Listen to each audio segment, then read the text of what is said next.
कोई एक बता दीजिए, बोलना नहीं किसी को, सिर्फ एक बताइए कंप्लीट चैप्टर जो गिन के बैठा है अभी इस वक्त पे, एक बता दो कोई। कितने हो गए टोटल? टोटल स्टार्टिंग से सबसे बेस शुरू हुआ है आपका, और आज तक के में टोटल फिजिक्स केमिस्ट्री बायो के कितने चैप्टर कंप्लीट हुए हैं जो हमने बढ़ा दिए और आपने कंप्लीट कर लिए? जो हमने बढ़ा दिए आपने कंप्लीट की, जो हमने बढ़ा दिए कितने हुए टोटल? 50 इंस्टेंट बताना चाहिए ना, तो 50 अभी आप गिन रहे हो, एक दूसरे के पूछ रहे हो, इधर उधर देख रहे हो आप, क्या 35 के आसपास? ये क्या कैलकुलेशन 35 के आसपास? 50 क्या 50? बायोलॉजी के 15 एग्जैक्ट क्यों नहीं मालूम? 15 आपने फिर क्या एनालिसिस कर रहे हो आप लोग, ये बताइए आप मुझे, क्या एनालिसिस किया आपने अभी तक टॉपिक्स का? आपको अभी तक स्टार्टिंग से पहले दिन से लेकर अभी तक अगर कोई टॉपिक हुआ है उसके कंप्लीट टॉपिक आपको नहीं पता है कि एग्जैक्ट टॉपिक कितने हुए हैं, तो आप पढ़ क्या रहे हो? आप एनालिसिस किस बात का कर रहे हैं? आप ये बताइए मुझे। आप पहले सबसे ये इंपॉर्टेंट बात है, सबसे पहली बात कैसे पढ़ना है, क्या पढ़ना है, वो बात की बात होती है। पहले आपके क्या क्या हो चुका है पहले वो देखा आपने? अच्छा 50 चैप्टर में मान के चलता हो चुका, बताइए हाईली वेटेज वाले उसमें से कितने हैं जो आप अभी डिफाइन करके बैठे हैं या आपने अपनी कॉपी में लिखा है? हाँ लिखा है। कितने हैं? 8, 10, 12, 15। ये आप शेड्यूल बना रहे हैं अभी तक? आप सोचिए, दिमाग लगाइए आप थोड़ा सा, आपने ये शेड्यूल बनाया अभी तक? किस किसने टाइम शेड्यूल बना हुआ है अपने घर के अंदर जो उसको डेली फॉलो करता है? कितने स्टूडेंट हैं? आप खड़ा करो। अब यहाँ पर बैठे हुए मुश्किल से 10-15 स्टूडेंट ऐसे हैं जिन्होंने घर पे बैठ के टाइम शेड्यूल बनाया होगा अपने और उसको प्रॉपर फॉलो कर रहे होंगे।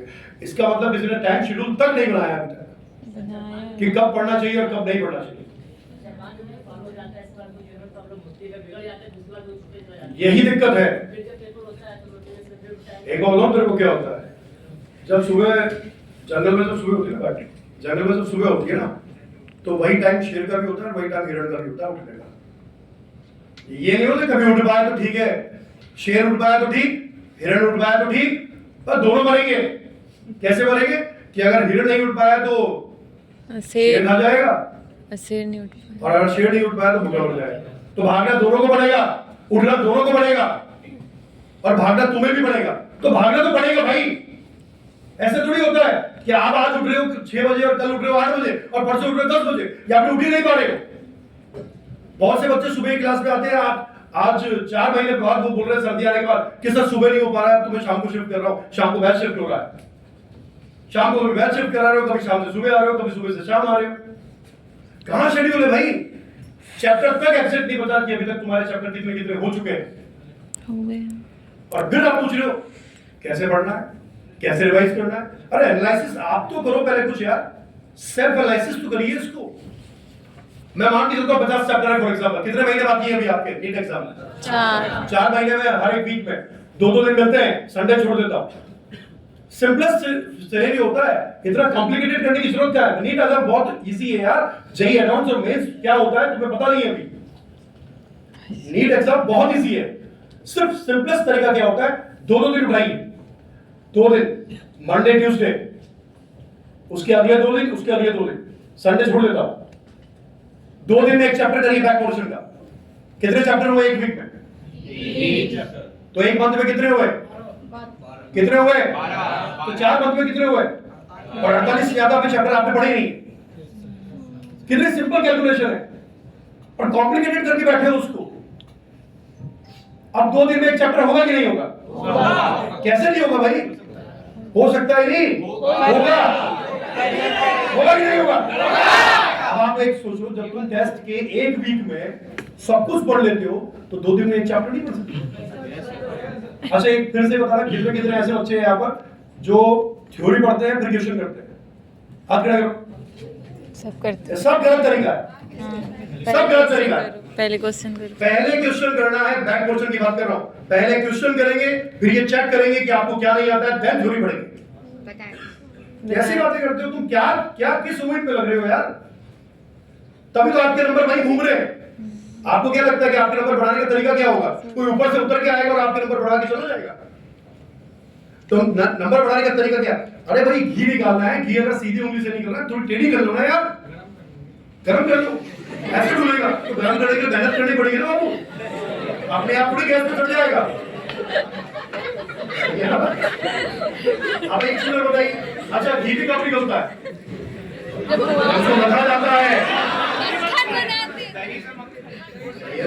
पहले दूध से अपन को दही से मक्खन, मक्खन से घी, बहुत सारी चीजें।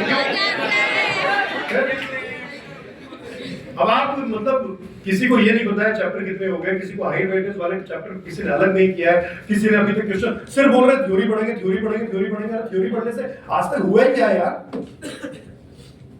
तुम थोड़ा सीरियस लेके बात करोगे ना थोड़ा सा, तो बात में वजन आएगा तो मजा आएगा।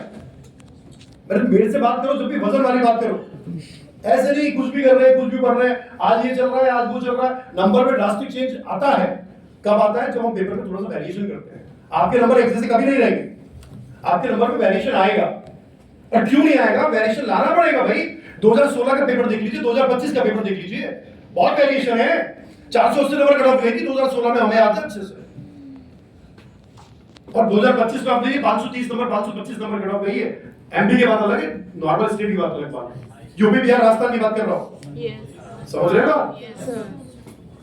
तो इन पेपर ने दिखा दिया ना आपको, तो अपन इस तरह की गलती दोबारा क्यों कर रहे हैं? और आपके नंबर अगर आपको बढ़ाने हैं, मैं फिर बोल रहा हूं, अगर आपके नंबर आपको बढ़ाने हैं तो एकमात्र तरीका बता रहा हूं, सिर्फ क्वेश्चन करिए, क्वेश्चन करिए, क्वेश्चन करिए, क्वेश्चन करिए।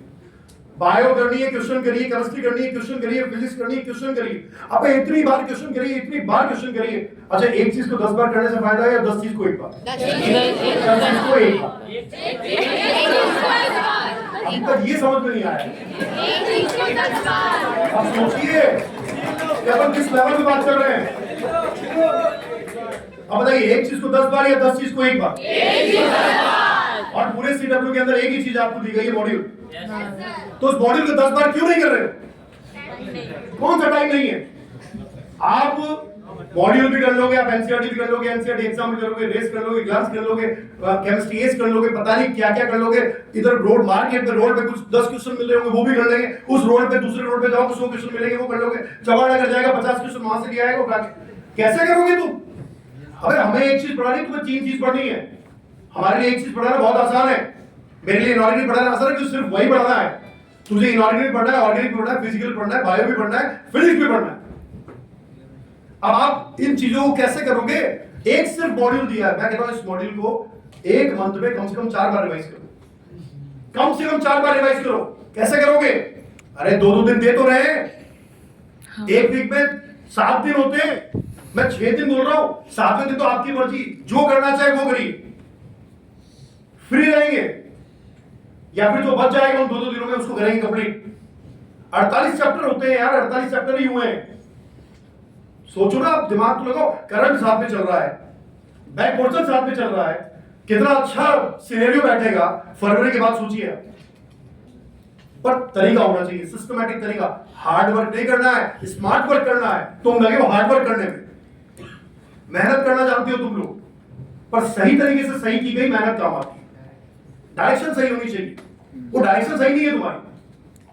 तुम थ्योरी ज्यादा पढ़ रहे हो, क्वेश्चन कम कर रहे हो, और थ्योरी पढ़ने से आज तक किसी का, मैं अगर 2-3 महीने मैं नहीं पढ़ाता हूं ना, तो पता है मुझे क्या लगता है कि मैं कैसे पढ़ाऊंगा और कैसे लिखूंगा और क्या लिखूंगा बेहतर। पर क्योंकि जब मैं लिखना शुरू करता हूं ना, तो फिर सब कुछ 1 बाय 1 याद आना शुरू हो जाता है। अब तुम लिखते ही क्यों? तुम तो बड़ा एक स्टोरी पढ़ रहे हैं, एक हाथी था, जंगल में था, मर गया।